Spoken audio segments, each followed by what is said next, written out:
فرمایا پیغمبر نے یا فاطمہ سلام اللہ علیہا فرمایا اے فاطمہ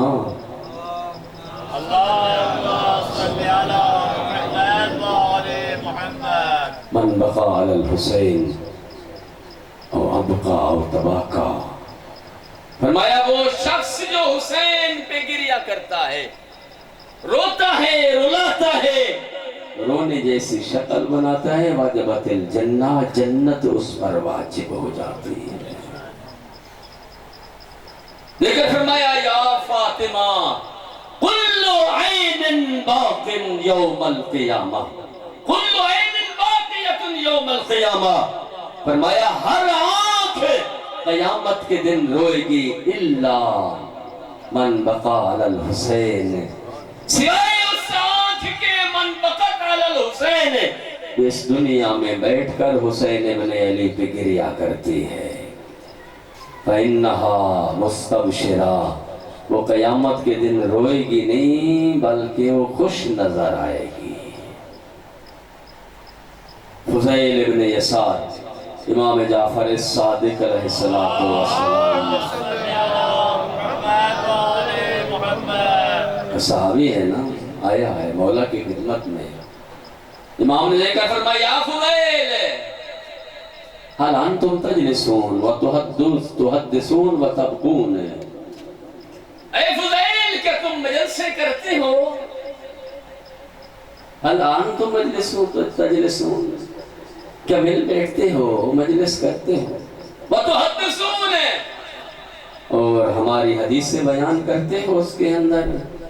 وتبقون اور گریہ بھی کرتے ہو یا نہیں فضیل کہتے ہیں جو علتو فداک بے ابی وانت امی یا ابن رسول اللہ فرزند رسول میں قربان آپ پر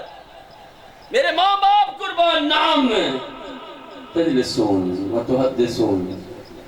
نجلسون وتحدثون ونبکون فرمایا ہم مجلسے بھی کرتے ہیں اور ان مجلسوں میں آپ کی حدیثیں بھی بیان کرتے ہیں ونبکون اور ہم گریہ بھی کرتے ہیں دیکھ کر فرمایا یا فضیل رحم اللہ عبدا من احیا امرنا فرمایا اللہ کی ذات اس بندے پر رحم کرے جو مجلس کرے اور اس مجلس کے اندر ہماری حدیثوں کو بیان کرے اور لوگ ان حدیثوں کو سنیں اور پھر گریہ کریں ایسے بندے پر اللہ کی ذات رحم فرمائے اور آزاداروں تم وہ ہستیاں ہو جو اس ذکر میں شامل ہو کر جعفر صادق علیہ السلام کی دعا لے کے جاتے ہیں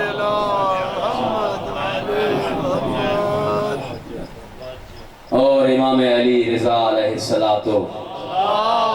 السلام کا فرمان فرمایا یا اے ریان جیسے ماہ محرم آیا تو امام علی رضا علیہ السلام نے ریان ابن شبیب کو جو وصیتیں فرمائی دیکھ کر فرمایا اے ریان محرم شروع ہونے والا ہے اے ریان تو چاہتا ہے کہ تمہارا شمار شہدائے کربلا کے ساتھ ہو فرمایا نام یا ابن رسول اللہ اے فرزند رسول میں چاہتا ہوں کہ میرا شمار شہدائے کربلا کے ساتھ ہو فرمایا شہدائے کربلا کے ساتھ محشور ہونا چاہتا ہے تو پھر ماہ محرم شروع ہونے والا ہے اس میں زیادہ پڑھا کر یا لیتنا کننا معکم فنفوض فوضا عظیما اے کاش ہم کربلا ہوتے ہم بھی خود کو حسین پہ فدا کر دیتے فرمایا اے ریان ماہ محرم شروع ہونے والا ہے اس ماہ محرم میں مجلسے برپا کرو اس ماہ محرم میں حسین پہ گریہ کرو فرمایا وہ انسان جو حسین پہ گریہ کرتا ہے اس کا دل قیامت کے دن مردہ نہیں ہوتا جب سب دل مردہ ہوں گے حسین ابن علی پہ گریہ کرنے والے کا دل کبھی مردہ زندہ دل لوگ حسین پہ روتے ہیں اور پھر حسین ابن علی کا وہ ذکر ہے جس پہ ائمہ علیہ السلام نے بھی گئے تاریخ گواہ ہے۔ پھر چوتھے امام امام سجاد علیہ السلام کربلا کے بعد کسی خوشی میں شریک نہیں ہوا کرتے تھے۔ جب آیا نا ایک صحابی اس نے دعوت دی، مولا بیٹی کی شادی کر رہا، تشریف لائیں، دیکھ کر فرمایا واقعہ کہ کربلا کے بعد سجاد نے خوشیوں میں جانا چھوڑ دیا ہے۔ اس نے جب اصرار کیا نا اور اصرار اس کا بڑھا تو تیرے امام نے ایک جملہ کہا، ہاں ایک شرط پہ آ سکتا ہوں، وہ یہ ہے کہ اپنے بیٹے کی شادی میں مجلس حسین کا اہتمام کر، ذکر حسین کا اہتمام کر، مجلس برپا ہو، مرثیہ پڑھنے والا مرثیہ پڑھے، نوحہ پڑھنے والا نوحہ پڑھے، مصائب خواہ مصائب پڑھے، پھر سجاد آئے گا، مجلس کی صورت ہو۔ ہاں آزاداران حسین، یہی وجہ ہے کسی نے کہا تھا نا امام سجاد علیہ السلام سے، مولا اتنا گریہ کیوں کرتے ہیں؟ پانی کو دیکھتے ہیں رو پڑتے ہیں، بازار سے گزرتے ہیں رو پڑتے ہیں، جانور ذبح ہوا دیکھتے ہیں گریہ بڑھ جاتا ہے، مولا کیوں اتنا گریہ کرتے ہیں؟ کیا شہادتیں آپ کا ورثہ نہیں ہے؟ مولا شہادتیں تو آپ کا ورثہ ہے، شہادتوں پہ تو آپ افتخار کرتے ہیں، مولا فخر کرتے ہیں، اتنا گریہ کیوں کرتے ہیں؟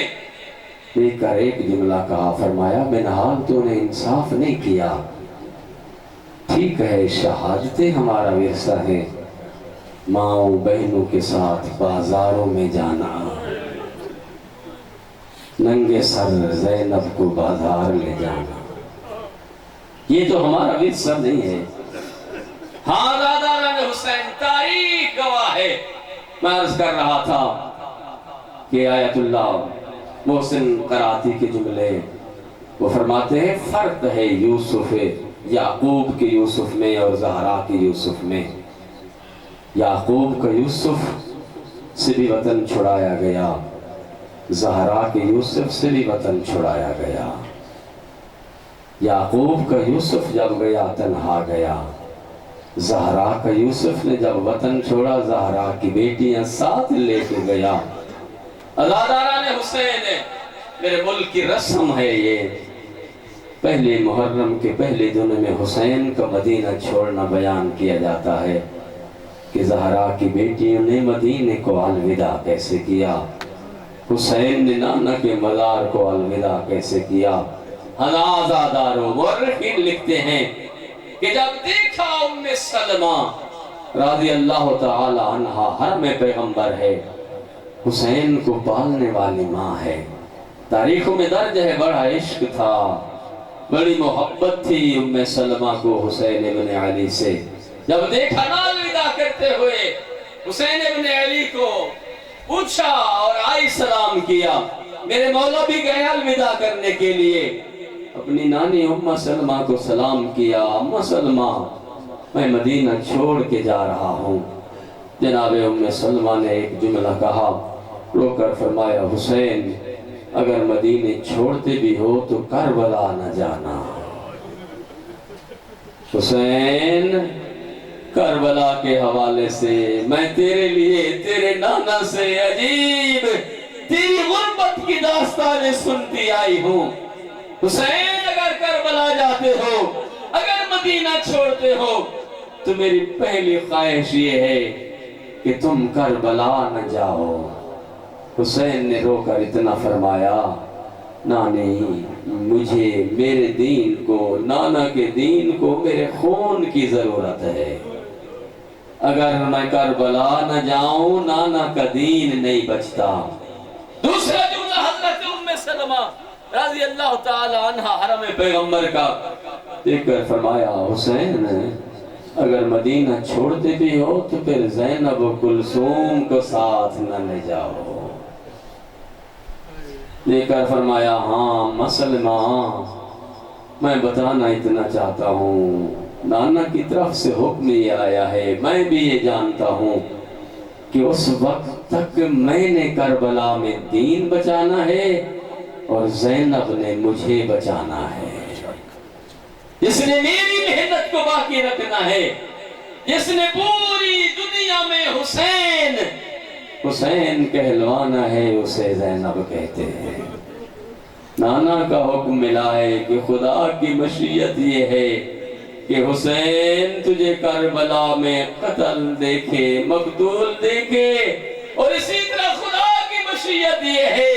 کہ زینب و کلثوم کو ننگے سر بازار خطبے دیتے ہوئے ہاذا داران حسین۔ اور روایتیں اتنا بتاتی ہیں کہ عبداللہ حلبی، حلب کا رہنے والا عبداللہ کہتا ہے 28 رجب کو میں پہنچا، میری زوجہ میرے ساتھ تھی، میں پہنچا مدینے میں، اور وہاں جب میں پہنچا میں نے سنا کہ حسین ابن علی سے مدینہ چھڑایا جا رہا ہے، حسین مدینہ چھوڑ رہے ہیں، لوگوں نے مجبور کیا ہے حسین کو مدینے چھوڑنے پہ۔ کہتے جب میں نے سنا، اور پھر میں نے سنا کہ ایک ندا آئی رات کے وقت کہ حسین کا قافلہ تیار ہو رہا ہے، حسین سفر کی تیاری کر رہا ہے۔ کہتے میری زوجہ میرے ساتھ تھی، دوڑتی ہوئی گئی خیام حسینی کی طرف، قبیلہ بنی ہاشم کے محلے میں دوڑتی ہوئی گئی کہ جائے دیکھے کہ حسین کا قافلہ سفر پہ کیسے روانہ ہوتا ہے۔ کہتا ہے میری زوجہ روایت کرتی ہے کہ کہتے ہیں جب قافلہ تیار ہونے لگا اور مستورات تیار ہونے لگی اور محملوں پر بیٹھنے لگی، حالادار روایت کرتی ہے کہ یہ کہتے ہیں میری زوجہ کہتی ہے کہ ایک دفعہ میں نے دیکھا ایک جوان آگے بڑھا اور اس کے سامنے محمل بیٹھایا گیا، اس نے اپنے 2 زانو زمین پہ رکھے، ایک پردہ دار گھر سے باہر آئی اور جس کی چادر کے زمین بوسے لے رہی تھی، اس جوان نے اپنے زانو زمین پہ رکھے، خاتون کو سوار کیا۔ جب میری زوجہ نے پوچھا کون ہے سوار کرنے والا اور سوار ہونے والی کون ہے، جواب اتنا ملا سوار کرنے والا قاسم ہے حسن کا یتیم، اور سوار ہونے والی ام فروا ہے بیوہ قاسم۔ ازادار میں کہتے میری زوجہ روایت کرتی ہے کہ ایک مرتبہ پھر ایک اور خاتون نکلی، ایک ہاشمی جوان آگے بڑھا، اس نے اپنے 2 زانو زمین پہ رکھے، خاتون کو سوار کیا۔ جب سوال کیا گیا سوار ہونے والی کون اور سوار کرنے والا کون، جواب اتنا ملا سوار کرنے والا علی اکبر تھا، اور سوار ہونے والی اکبر کی ماں لیلا تھی۔ کہتا ہے تھوڑی دیر گزری، میری زوجہ کہتی ہے کہ ایک اور خاتون گھر سے باہر نکلی، حسین کا قافلہ تیار ہو رہا تھا اور نبی کی بیٹیاں سفر پہ نکل رہی تھی دین بچانے کے لیے۔ کہتا ہے جوان آگے بڑھا، 32 سال کا کریل جوان تھا، 2 زانو ٹکائے، ایک خاتون کو سوار کیا۔ جب پوچھا گیا کون تھی سوار ہونے والی، سوار کرنے والا کون، کہتا ہے میری زوجہ کہتی ہے مجھے جواب ملا سوار کرنے والے ابو الفضل العباس تھے، اور سوار ہونے والی فضل کی ماں تھی۔ حاضادار روایت کہتی ہے کہ سوار ہوتے گئے، کہتا ہے میری زوجہ کہتی ہے قافلہ بنتا گیا، کہتا ہے کہ یا میں نے دیکھا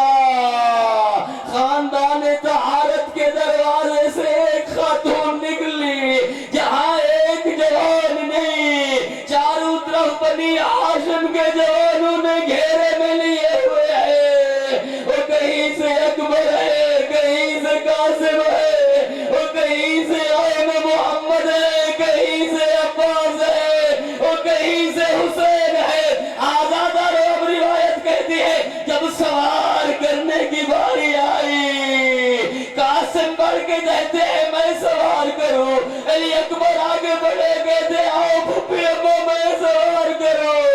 شہزادی سوار نہ ہوئی، عباس آگے بڑھے کہا نوکر حاضر ہے آئے میں سوار کروں، شہزادی سوار نہ ہوئی، امام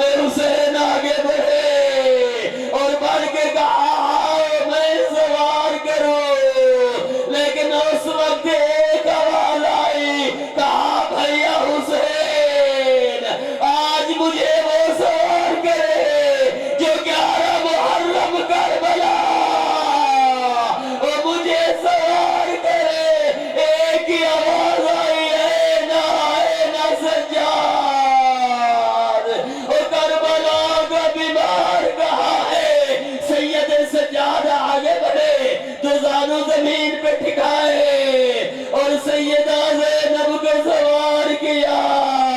آزاد عبداللہ علوی کہتا ہے میری زوجہ نے آگے مجھے بتایا، اس قافلے کی حالت میں بھی ساتھ چل پڑا کہ جیسے کہا تھا نا سیدہ زینب نے، آج مجھے وہ سوار کرے جو 11 محرم کو کربلا، اور جس نے مجھے سوار کرنا ہے۔ کہتا اتفاق ایسا ہوا 11 کو میں بھی کربلا تھا، وہ قافلہ وہی تھا لٹا ہوا۔ وہ کہتا ہے وہ بیویاں اور جن کی چادروں کے زمین بوسے لیتی تھی، اب وہ بیویاں تو ہیں چادریں نہیں رہی، اور سر ننگے ہیں، ہاتھ بسے گردن بندے ہوئے ہیں، سوار کرنے والا کوئی نہیں ہے۔ ہر بی بی کو شریکت الحسین نے سوار